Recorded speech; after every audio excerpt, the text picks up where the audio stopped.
तर नमस्कार द्राक्ष बागायतदार मित्रांनो, कसे आहात सर्व? मजेत ना? 75 दिवस पूर्ण झालेली द्राक्ष बाग आहे मित्रांनो ही. मी आणि माझा मुलगा भैरव आज तुम्हाला थोडक्यात या बागेची माहिती सांगणार आहे. त्यामुळं कसं व्यवस्थापन करायचं आहे आपल्याला 70 दिवसानंतरनं, 75 दिवसानंतरनं किंवा पाणी पकडण्या अगोदर कसं व्यवस्थापन करता चांगल्या प्रकारे येईल हे थोड्या प्रमाणात आम्ही सांगणार आहे. त्यामुळे तुम्ही खालची व्यवस्थापन बघू शकताय, तण वगैरे काही नाही आणि त्यामुळे वरती कीटकनाशकांची फवारणी आम्हाला कमी करावी लागली. जर तुमच्या शेतामध्ये तण जास्त असेल किंवा तुम्ही त्याचं व्यवस्थापन चांगल्या प्रकारे केलं नसाल, खाली जे किडे असतात ते वरती आपल्या द्राक्ष बागेवर येतात मित्रांनो. हा माझा मुलगा आहे त्यामुळे किडा समजू नका.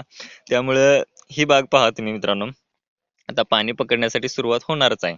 त्यामुळं खाली जे व्यवस्थापन आम्ही केले, हा सारखा सारखा पप्पा काय करते म्हणून व्हिडिओच्या मध्ये येत आहे.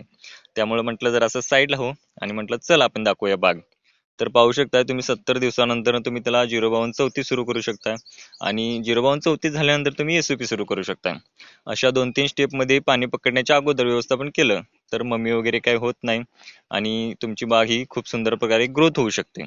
त्यामुळे व्हिडिओमध्ये सांगण्याचा हेतू इतकाच आहे की तुम्ही तुमच्या बागेमध्ये जास्तीत जास्त करून जेवढं पाण्याचं नियोजन आणि खतांचं नियोजन करता ते खूप चांगल्या प्रकारे करा.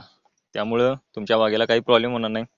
त्यामुळं बाग कशी वाटली, व्यवस्थापन कसं वाटलं, थोड्या प्रमाणात, सगळे काही व्यवस्थापन आम्ही सांगितलेलं नाही, त्यामुळे थोड्या प्रमाणात कसं वाटलं हे आम्हाला कॉमेंट करून नक्की सांगा. आशा करतो की 90 दिवसानंतर जेव्हा पाणी पकडेल त्यावेळेला आम्ही परत व्हिडिओ बनवू आणि तुम्हाला छान प्रकारे माहिती देऊ. या व्हिडिओमध्ये जेवढी माहिती भेटेल तेवढी आम्ही सांगण्या इतकी शक्य झाली तेवढी सांगितली. त्यामुळं व्हिडिओ कसा वाटला हे नक्की कॉमेंट करून सांगा आणि पुन्हा भेटू आपण एका नवीन व्हिडिओ सोबत. तोपर्यंत जय जवान जय किसान मित्रांनो. आणि व्हिडिओला लाईक करल्याशिवाय पुढे जाऊ नका.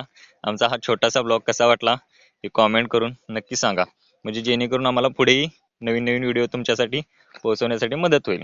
चला मग पुन्हा भेटू.